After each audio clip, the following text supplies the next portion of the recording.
የ2018 በጀት ዓመት ሶስተኛው የመቶ ቀናት ግምገማና የ9 ወራት ስራ አፈጻጸም ሪፖርት ጠቅላይ ሚኒስትር ዶክተር አብይ አህመድ በተገኙበት ቀርቧል። ሪፖርቱን ያቀረቡት የፕላንና ልማት ሚኒስትር ዶክተር ፍጹም አሰፋ የተደረጉ ማሻሻያዎችና ማሻሻያውን ተከትሎ የተገኙ ለውጦችን አብራርተዋል። እንደ ሪፖርታቸው ከዚህ በፊት ደካማ ተቋማዊ አቅም፣ ዝቅተኛ ምርታማነት፣ ውስን የግል ዘርፍ ተሳትፎ፣ ውጤታማ ያልሆኑ የመንግስት የልማት ድርጅቶች፣ በበቂ መረጃ ላይ ያልተደገፈ የኢኮኖሚ አስተዳደርና ሌሎች ተግዳሮቶች በመኖራቸው ኢኮኖሚው አቅሙን አውጥቶ መጠቀም የሚችልበት አውድ እንዳይፈጠር አድርጓል። የዋጋ ግሽበትና ስራ አጥነት ሰፊ ነበር።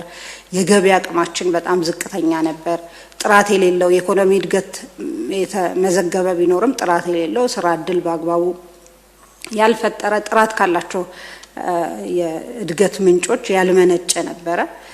የእዳ ጫና፣ ደካማ የፊስካል ስርዓት እንደዚሁ ኢኮኖሚውን አስረው ይዘው ነበረ። የገንዘብ ፖሊሲያችንም ቢሆን ያልዘመነ በእጅጉ ገበያውን በማያረጋጋ እንዲሁም ገበያውን ዲስቶርት በሚያደርግ መልኩ ይካሄድ የነበረ ነው።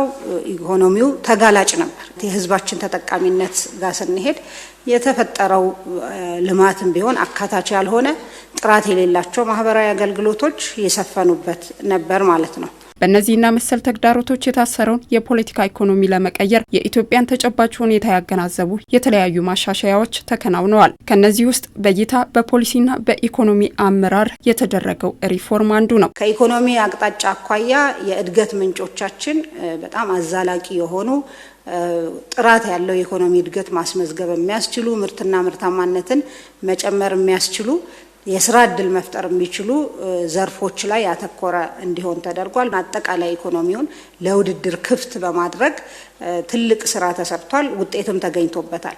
ባለፉት 8 ዓመታት $1 ሳንበደር ይልቁንም ሌሎች አዋጭ የሆኑ የፋይናንስ ምንጮችን በተሳካ የዲፕሎማሲ ድርድር ማምጣት ተችሏል። የካፒታል ገበያ ልማት ተደርጓል። እንግዲህ ካፒታል ገበያ ወደ ስራ ገብቷል። በዚህም እየተገኙ ያሉ ውጤቶች አሉ።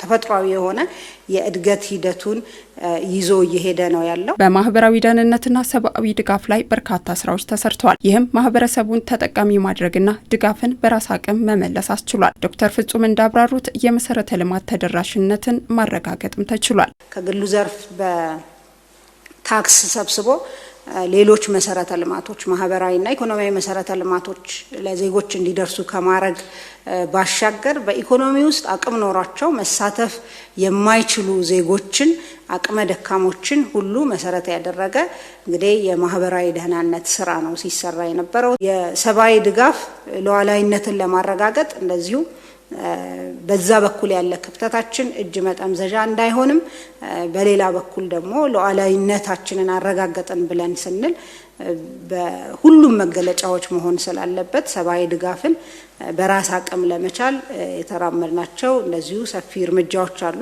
ከመንገድ መሰረተ ልማት፣ ከውሃ፣ ከኢነርጂ አኳያ በጣም የቆዩ ጥያቄዎች ትልቅ የህዝብ ጥያቄ ሆነው የነበሩ ጉዳዮችን ከመፍታት አኳያ እንደዚሁ ሰፊ ስራ ተሰርቷል። የተለያዩ ስርዓቶች ተገንብተው ጠንካራ ተቋማትም ተፈጥረዋል። ይህም ብልሹ አሰራር እንዲቀርና ብሔራዊ መግባባት እንዲፈጠር መንገድ ከፍቷል። መዋቅራዊ የሆኑ ፖለቲካና ማህበራዊ ችግሮችን፣ ስብራቶችን ለመፍታት ትክክለኛው መልስ መስጠት የተቻለበትም ወቅት ነው።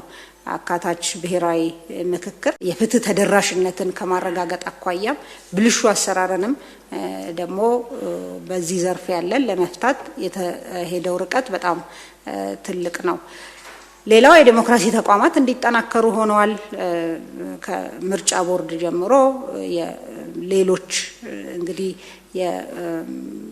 ተቋማት ሚዲያ ተቋማትን ጨምሮ እንዲጠናከሩ ሰፊ ሰብአዊ መብት ኮሚሽንን ጨምሮ ሰፊ ስራ ተሰርቷል።